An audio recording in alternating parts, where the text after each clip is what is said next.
5টা ভার্ব বসিয়ে আমরা কজেটিভ ফর্মে নিয়ে আসি। তো তারই ধারাবাহিকতায় আমরা 3টা ভার্ব নিয়ে আলোচনা করেছি। আজকে আমরা তার 2টা ভার্ব নিয়ে আলোচনা করব। একটা হচ্ছে লেট আর একটা হচ্ছে হেল্প। আ আমরা যারা কজেটিভ ভার্বের পূর্বের পূর্বের কয়েকটা ক্লাস আমরা দেখি নেই, তাদেরকে বলব যে পূর্বের কয়েকটা ক্লাস 2টা ক্লাস অবশ্যই দেখে আসবে। অবশ্যই দেখে আসবে, তাহলে তোমাদের এই ক্লাসটা দেখতে অনেক সুবিধা হবে। তো আমি কথা বাড়াবো না, মূল ক্লাসে চলে যাই। লেটের ব্যবহার। আমরা এই লেট শব্দটা নিয়ে সবাই পরিচিত। এইটা আমরা সেন্টেন্সে আমরা ব্যবহার করি। কিভাবে ব্যবহার করি আমরা সেন্টেন্সে, মানে ব্যবহার দেখেছি, কিন্তু এটা কিভাবে ব্যবহৃত হয় আমরা অনেকে জানি না বা আমরা এটা বুঝি না। আমরা হরহামেশাই ভাবেই আমরা এটা ব্যবহার করি। তো আজকে আমরা এই লেটের পজিটিভ ফর্মটা একটা ব্যবহার আমরা জেনে নিব আজকে। লেটের যখন একজন ব্যক্তি একজন ব্যক্তি কর্তৃক আরেকজন ব্যক্তি বা বস্তুকে কোনো কাজ করার অনুমতি দেওয়া হয়, তখন সেটা পজিটিভ ফর্মে লেটের ব্যবহার করা হয়।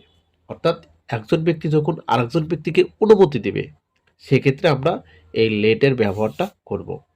একটা কাজ করতে গেলে যখন একজন আরেকজনকে অনুমতি দেবে, তখন সেক্ষেত্রে লেটের ব্যবহার করতে হবে।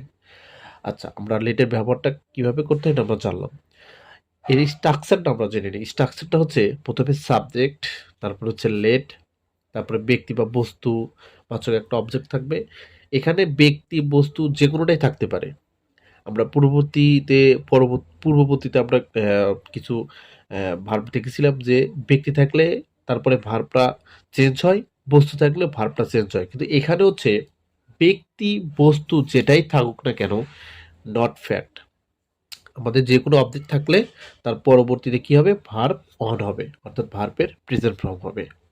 তাহলে আমরা কি জানলাম, প্রথমে সাবজেক্ট, তারপর হচ্ছে তোমার লেট, তারপরে একটা অবজেক্ট থাকবে, সেটা ব্যক্তি অথবা বস্তু হতে পারে, তারপরে ভার্ব অন হবে।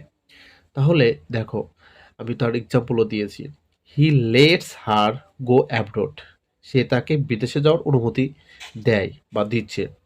তাহলে প্রথমে হচ্ছে সাবজেক্ট, আমাদের মূল এটা হবে হচ্ছে সাবজেক্ট, তারপর হচ্ছে লেট, তারপরে এখানে একটা অবজেক্ট আছে, সেটা ব্যক্তি বস্তু, এটা অবশ্যই ব্যক্তি বস্তু অবজেক্ট।